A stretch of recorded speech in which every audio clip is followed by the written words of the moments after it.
Welcome to Kenton's videos. Enjoy the video. In this video, I will explain how to play Call of Duty Modern Warfare on PlayStation 4. First, you'll want to install the game, either from a physical disc or by downloading it digitally. Make sure your PlayStation 4 system software is fully updated for the best experience.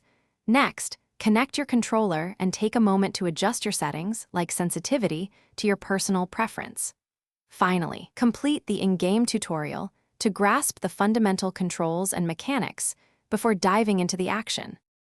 Once set up, focus on mastering the core gameplay mechanics. This includes fluid movement, precise aiming, and effective shooting. Always use cover to protect yourself from incoming enemy fire, minimizing your exposure. Pay close attention to your ammunition count and reload strategically when it's safe. Don't forget to practice deploying your tactical gear, like stun grenades and lethal equipment, such as frag grenades, to gain an advantage in combat situations. Call of Duty Modern Warfare offers several exciting game modes.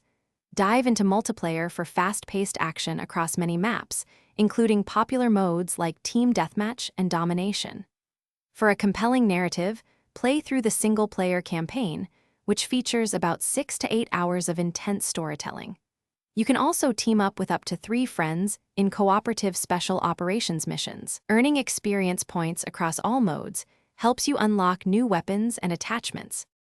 To truly excel, customize your loadouts with weapons and perks that complement your playstyle. Effective communication with your teammates is crucial, especially in objective-based modes, to coordinate attacks and defenses.